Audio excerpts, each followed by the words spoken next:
Yeah, well, shall we just jump straight into pavement lighting, which is something else you came across? I think you first found it in some of those old magazines, didn't you? But this is No. obviously, how did they light it down there? No. The way I found it was I was watching a documentary on the Seattle Underground, and in the documentary, it was like showing the tour of the underground there, and they showed the pavement light under there, and they mentioned them. They said that this is pavement light, and it lit the underground. And I thought, oh, that's kind of interesting. And I wrote it down, wrote a note down, pavement light, and so I went back to look up pavement light, and because I thought, well, that is really fascinating. I've never heard of that. And when I went to look it up, I found a Wikipedia page and some pictures, but nothing else. Nobody had done any video on it. Nobody had done anything. Nobody had ever talked about it.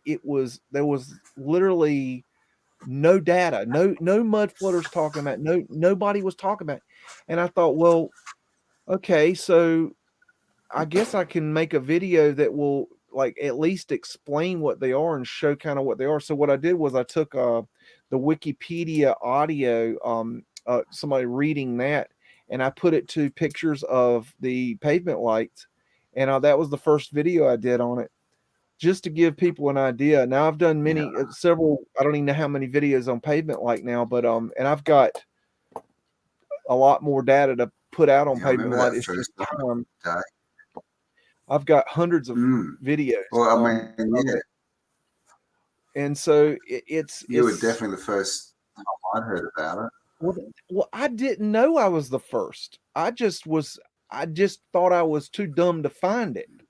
I just couldn't find anybody else that done it. I thought maybe I was like searching it wrong, or maybe everybody called, all the mud floaters call it something different. But then I found out that through time that nobody knew what the hell I was talking about.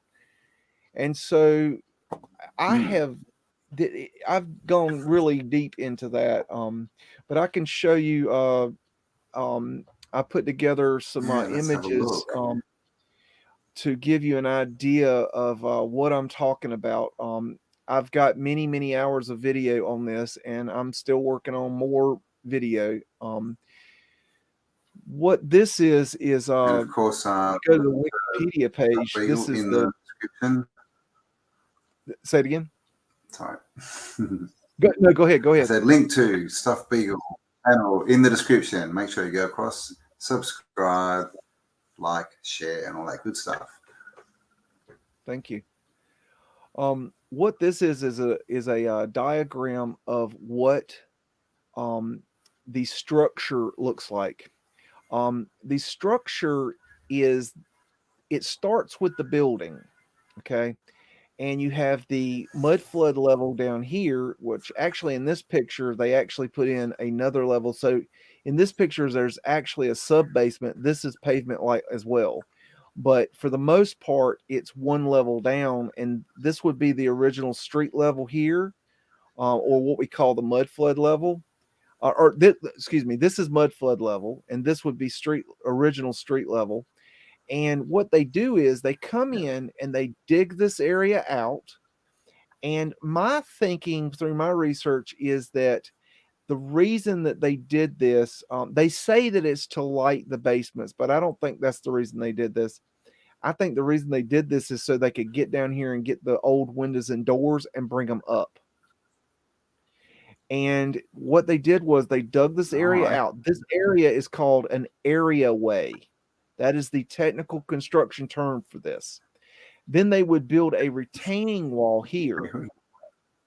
Then they would build over top of this what they called a vault. And then on top of the vault and inside the vault, they would put in the pavement light, which is right here. These little suckers right here are what are called coal hole covers. And the idea with them is that they could open these up and dump the coal in. They could pull the cart up and dump right from the city street the coal down into the hole, and then the servants could come and get the coal. This is a Charlie Okay. Chaplin movie that he did called The Bank. And he is standing in front of a building that has pavement light all the way down. And here's another part of my research. This symbol right here, I call the flat Earth asterisk. It actually has a architectural term which I'm still working on. I'm not coming out with it yet because I want to get a little bit more data with it. But I actually have just recently found the actual architectural term of that symbol. But to me, this is the symbol of flat Earth right here. That's a whole nother story. This is a colorized version. This is a picture of what it looked like back when they filmed the film, and this is it today. Same building. You can see the little asterisks here. Here's a diagram of what it would look like. Your street is right here. Your sidewalk is here. This is the vault. This is the building. This is the retaining wall here. Here's modern day what it would look like. These little pieces right here are filled in with concrete, but originally what they were ventilation, and they were open and they would allow air into them. And the official story of I believe, the Baltimore fire is that a cigarette butt was dropped on the ground. It fell through one of these, and that is what set the Great Baltimore Fire. These are modern day pavement lights that have been busted up as through time, the elements and people banging on them and things dropping on them, they break. This is glass in concrete. Yeah. This is pavement light being installed, and the way they would do these is they would have they're sitting over the vault, and they would put in a metal frame, and then they would lay out on the metal frame the glass prisms. Well, these ones were just rounds. They weren't actually prisms. And then they would fill this in with concrete, which you could see over here, and then they would wipe off the concrete and make it level. Here's another installation of pavement lights. These are round ones. There are very few pictures of pavement lights. These are done ones right here. This is what it looks like underneath. This is the I-beams that they sit on, that the frames sit on. And you can see these people over here watching them. Here's a modern, more of a kind of like a maybe a 40s or 50, maybe 50s, and they got pavement light over here. This is underneath pavement light. And the idea is that originally they were clear, and the light was extremely bright, and they were very effective.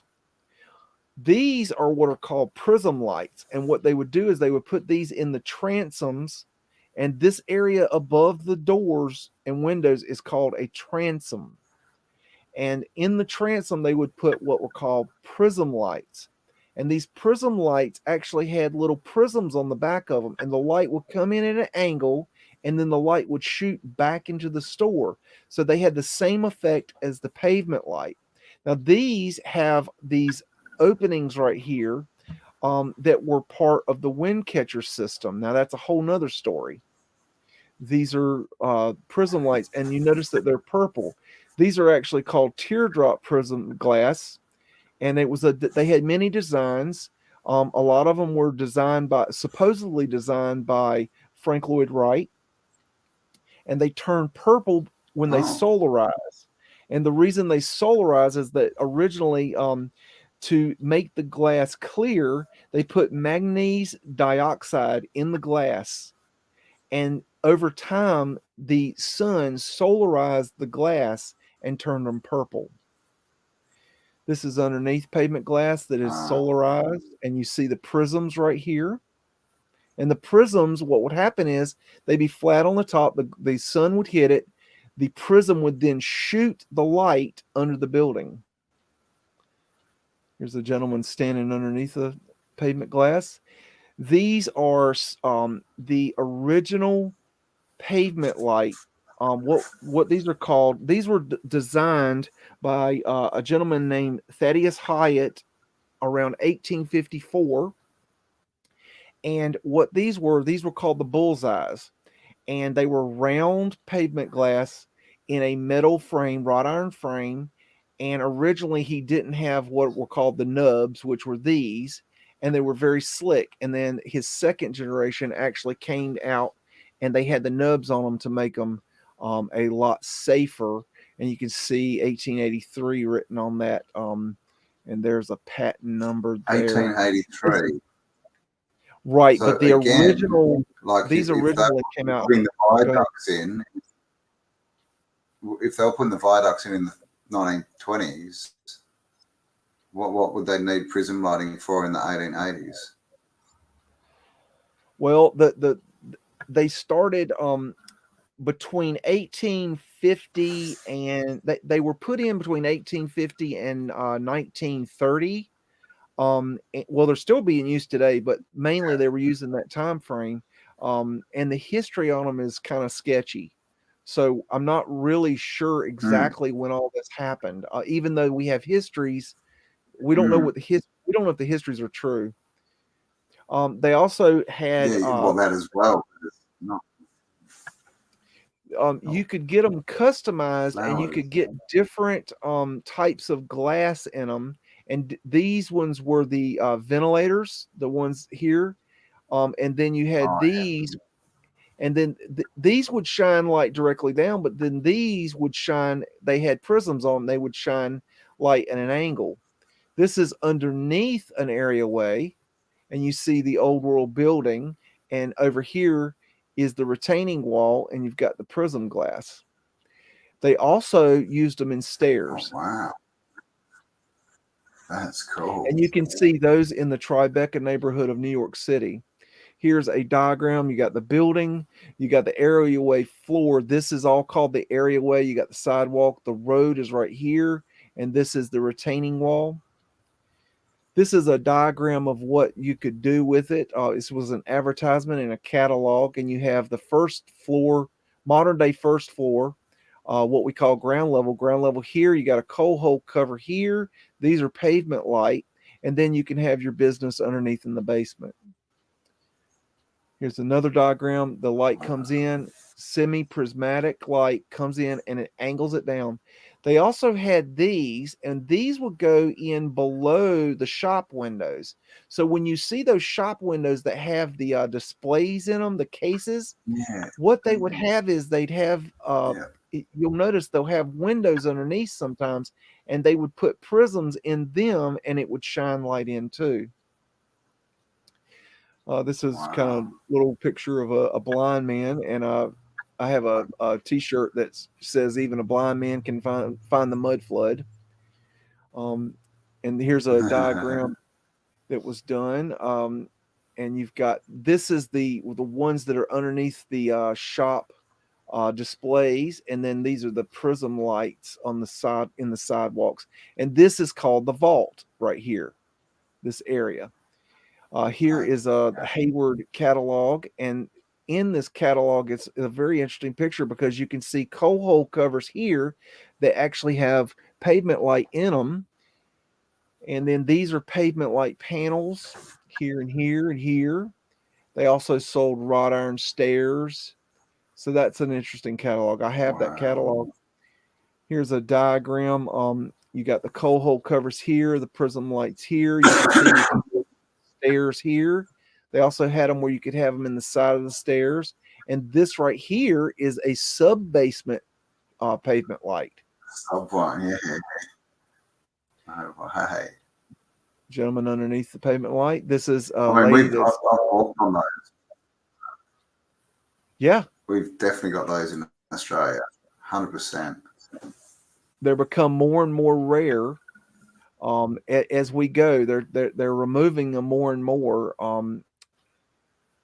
But you can see they had different ads to explain to people how they could use them. Now, the same company sold the prism lights that went into the prism glass that went into the transoms and the pavement glass. So they were sold and manufactured by the same companies. And here's one of those weird photos where you have the dudes looking like posed, which you see all the time.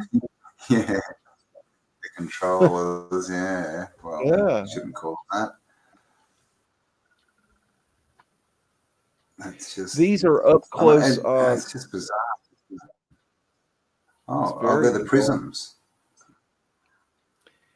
This is a diagram that kind of show you how a viaduct here, and you got your subway here, and you would have your areaway here on the left and the right. These are examples of all kinds of things. Right here, you have one of the large prism glasses. These are very rare because they broke very easily. And you also notice it has a flat earth asterisk, as I call them, right here in the center. This was designed by Frank Lloyd Wright. These are prism glasses, and they go in the transom. You have different form of pavement glass here. You got the prisms, the rounds. You've got the double prisms. You've got the multi prisms. These are squares. These are rounds. These are what are called deck prisms. These are where they supposedly got the idea from, because they came in on the tall ships, and they got the idea these would go in the decks of the ships, and they would let light in below deck. Oh, that was a coal hole cover right there. There's underneath the side in the area. This area right here is called that. This is under what's called the areaway, and this right here is called the vault. And this is in Seattle. And this is what this type of image is what got me looking into this. This is a ad. You got the coal hole cover here, the prism pavement glass here. You got prism lights in the side here. Here's a barber shop that has prism lights above. This is underground. This is underground as well. This is installation. One of the few pictures I have. You see an underground entrance right here.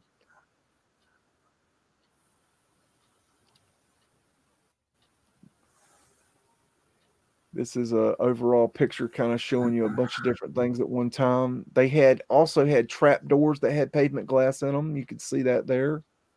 This is the I've got a better picture of that I'll show you. This is a viaduct with pavement glass right there. This is a neat ad. If you see that the modern day street level here in the pavement glass, and then you have the basement down here.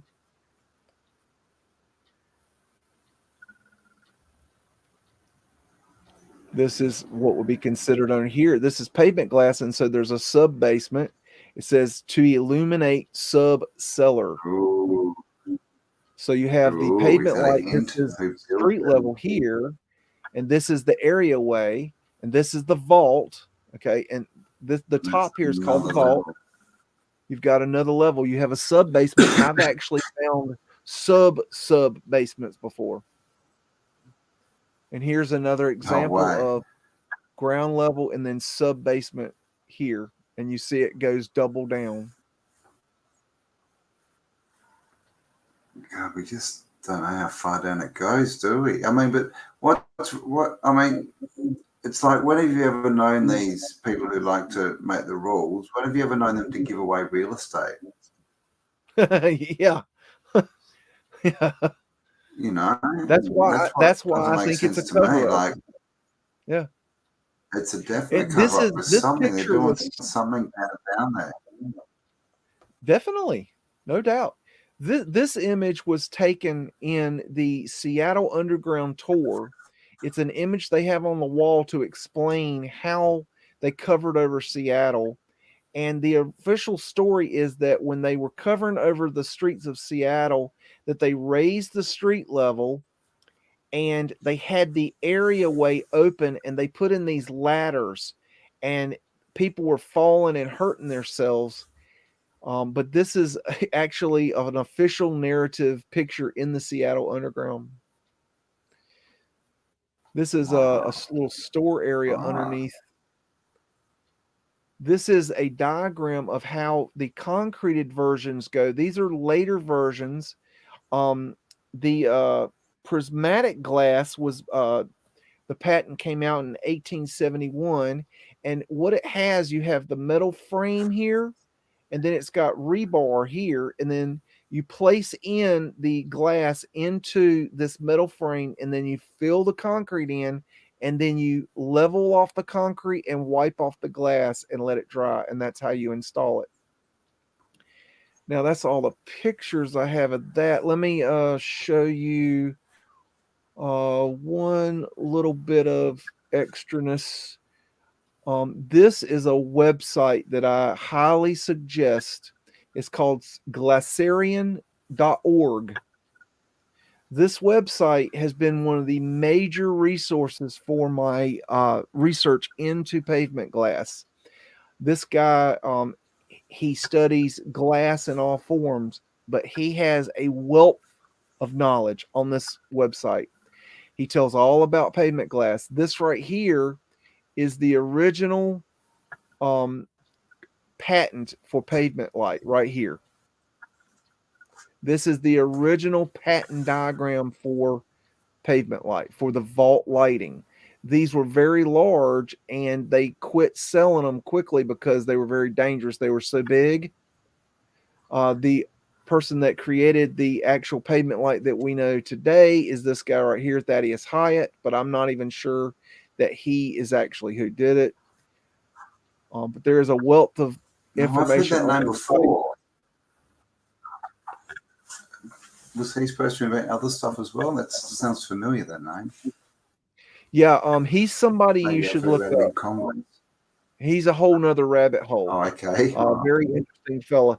Now, on this site, some of the most interesting research that he has is right here under patent index. You click that, and right here you have, it shows the when the patents were released, or when the patents were filed, it shows how many were filed in each year, and then he has a list of every patent with a link to the patent for all the pavement light. Wow. So it was big business. It was huge money, big business.